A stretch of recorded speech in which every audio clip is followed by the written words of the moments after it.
आज की हमारी इस गहन चर्चा में आपका स्वागत है। आज हम भगवत गीता के पहले अध्याय पर नजर डाल रहे हैं। जी अक्सर लोग इसे सिर्फ एक भूमिका मानकर मतलब आगे बढ़ जाते हैं। हाँ, एक तरह से बस युद्ध की तैयारी। बिल्कुल, लेकिन आज हमारे पास जो स्रोत है वो कहता है कि ये अध्याय सिर्फ भूमिका नहीं बल्कि पूरी गीता का सार है। इसमें एक ऐसी समस्या की पहचान की गई है जो सिर्फ अर्जुन की नहीं, हम सबकी है। बिल्कुल सही कहा आपने। स्रोत इसे संसार की समस्या कहता है और इसे 3 शब्दों में समेटता है। राग यानी लगाव, शोक यानी उस लगाव के टूटने का दुख, और मोह यानी उस दुख से बचने के लिए जो भ्रम पैदा होता है। वाह! आज हम इसी की परतें खोलेंगे कि कैसे युद्ध के लिए तैयार खड़ा एक महायोद्धा अचानक अपने ही मन के चक्रव्यूह में फंस जाता है। तो चलिए फिर कुरुक्षेत्र के उस मैदान में चलते हैं और देखते हैं कि अर्जुन के साथ असल में हुआ क्या था। जरूर। तो कहानी शुरू होती है एक बहुत ही तनाव भरे माहौल से। हाँ, बहुत ज्यादा। 2 विशाल सेनाएं आमने सामने हैं। धृतराष्ट्र बेचैन होकर संजय से पूछ रहे हैं, धर्म क्षेत्र कुरुक्षेत्र में मेरे और पांडु के पुत्रों ने क्या किया? और देखिए, पहले सवाल में ही एक पक्षपात है, मेरे और पांडु के। सही बात है, ये मेरा तेरा तो शुरू से ही है। जी, और ये तनाव और बढ़ता है शंखनाद से। ये सिर्फ युद्ध का ऐलान नहीं है। नहीं, ये एक तरह का मनोवैज्ञानिक युद्ध है ना? बिल्कुल, साइकोलॉजिकल वॉरफेयर। एक के बाद एक शक्तिशाली शंखों की आवाजें गूंजती हैं। माहौल में एक भारीपन है, एक दूसरे पर दबाव बनाने की कोशिश। हाँ, हर कोई अपनी ताकत का प्रदर्शन कर रहा है। और इस पूरे शोर और तनाव के बीच अर्जुन तो पूरी तरह से आत्मविश्वास से भरे हुए हैं। उस समय तो हाँ, वो अपने सारथी भगवान कृष्ण से कहते हैं कि रथ को दोनों सेनाओं के बीच ले चलें।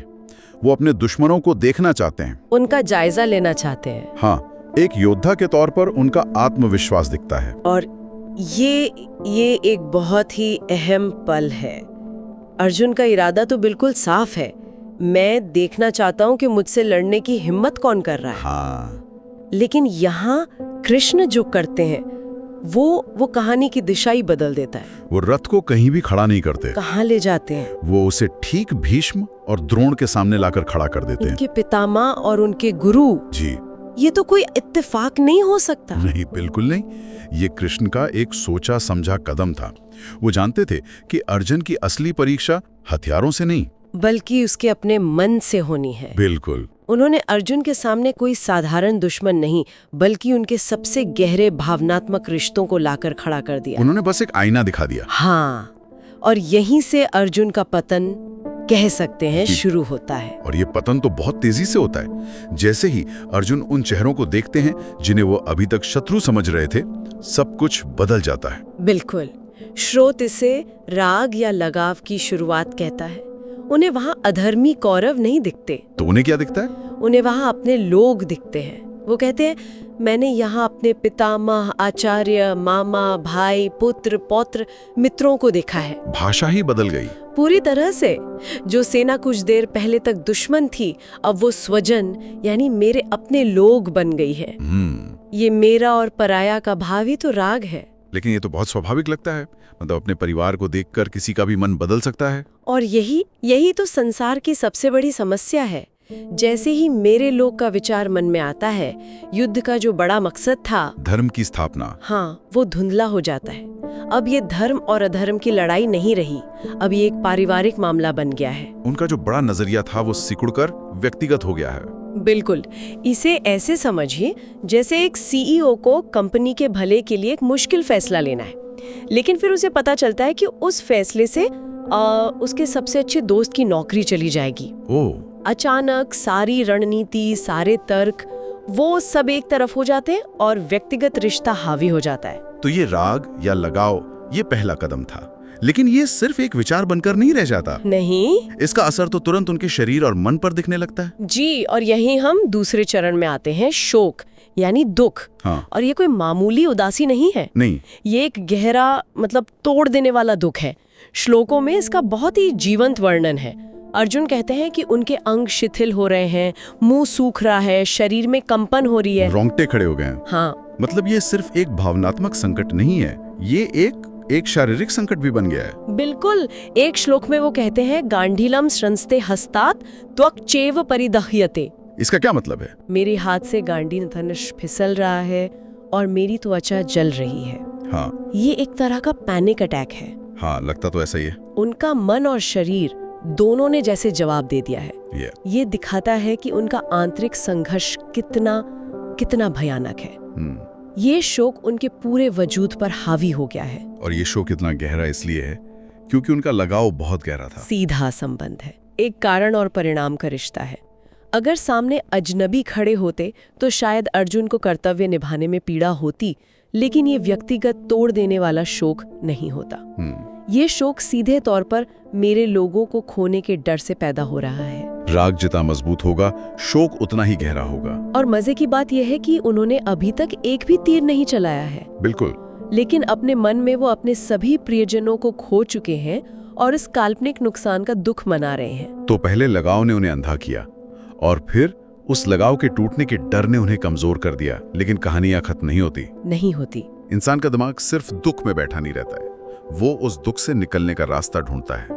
और यहीं से तीसरा और शायद सबसे खतरनाक चरण शुरू होता है। हाँ, जिसे श्रोत मोह या भ्रम कहता है। ये बहुत ही सूक्ष्म और खतरनाक अवस्था है। सूक्ष्म क्यों? क्योंकि मोह का मतलब सिर्फ कंफ्यूजन नहीं है। मोह का मतलब है जब आपकी बुद्धि, आपका तर्क, आपकी भावनाओं का गुलाम बन जाए। अच्छा, मतलब अर्जुन अब सिर्फ दुखी नहीं है। नहीं, वो अपने युद्ध न करने के फैसले को सही ठहराने के लिए तर्क देना शुरू कर देते हैं। और उनके तर्क सुनने में तो बहुत प्रभावशाली लगते हैं। बहुत ज्यादा। वो कहते हैं कि कुल का नाश करने से पाप लगेगा, कुल का नाश होगा तो सनातन कुल धर्म नष्ट हो जाएंगे। जब धर्म नष्ट होगा तो परिवार की स्त्रियां दूषित हो जाएंगी, जिससे वर्ण संकर संतानें पैदा होंगी। इससे पितरों का पतन हो जाएगा और हम सब नरक में जाएंगे। अरे एक मिनट, ये तो कोई भावनात्मक बहाना नहीं लग रहा। ये तो धर्म, परंपरा और सामाजिक व्यवस्था की गहरी चिंता लग रही है। तो क्या स्रोत ये कह रहा है कि अर्जुन की ये सारी चिंताएं गलत हैं? यही तो मोह का जाल है। ये इतना खतरनाक इसीलिए है क्योंकि ये सच के टुकड़ों से बना होता है। अच्छा। अर्जुन जिन बातों का जिक्र कर रहे हैं वो शास्त्र सम्मत है।